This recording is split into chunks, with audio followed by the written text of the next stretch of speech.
This is domestic reports from Accolade News. We're starting with a focus on politics. The Independent National Electoral Commission has confirmed that the Labour Party will not feature in next week's National Assembly by-election in Edo State, citing failure to notify or involve the Commission in its primary process.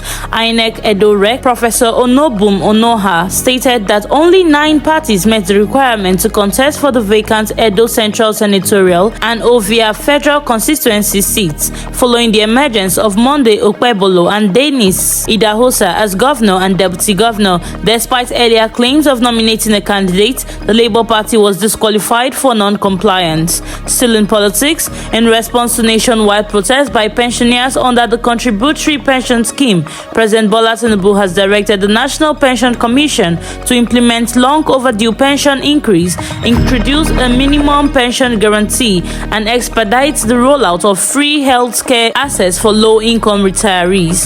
The president also urged urgent resolution of the police pension crisis and backed refunds to preserve pension fund value amid inflation, while supporting plans for diaspora participation in the pension system. More on politics. The newly approved National Industrial Relations Policy 2025 has sparked a fierce divide between organized labor and employers in Nigeria, with labor leaders rejecting the policy as a threat to trade union rights, while employers hail it as a modern framework for dispute resolution. Backed by International Labour Organization and endorsed by the Federal Executive Council, the NIRP aims to reform Nigeria's industrial relations system. However, the Nigerian Labour Congress and the Trade Union Congress allege it attempts to criminalize strike and erode constitutional protections. Employers led by NECA argued the policy represents a progressive milestone. Still talking politics, the concerned state chairmen of the African Democratic Congress have firmly rejected the newly announced national leadership of the party, led by former Senate President David Mark, describing the development as an orchestrated political coup by an organized coalition. In a strongly worded statement, the chairman accused the coalition led by figures like former Vice President Atiku Abubakar of hijacking the ADC through unconstitutional means.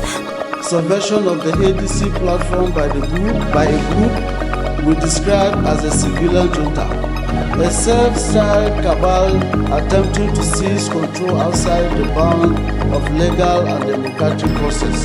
The chairman insisted the party is not for sale or a platform for ideological imposters, urging INEC to resist recognizing what they termed as an illegitimate junta and called on Nigerians and civil societies to resist it.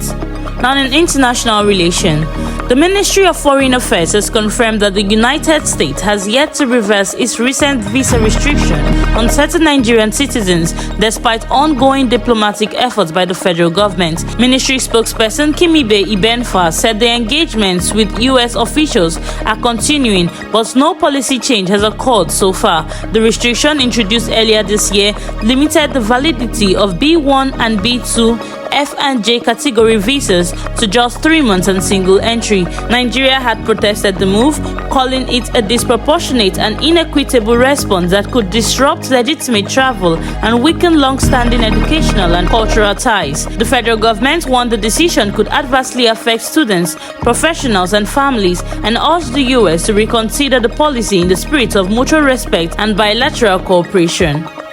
Now in energy, Egbin Power PLC, Ikeja Electric PLC, and First Independent Power Limited have refuted claims of being placed under receivership, describing recent media reports as false and misleading. The company cited an August 5, 2025 ruling by the Federal High Court in Lagos, which restrains lenders and any purported receiver and manager from interfering with their operations, enforcing disputed loan agreements, or managing their assets and accounts.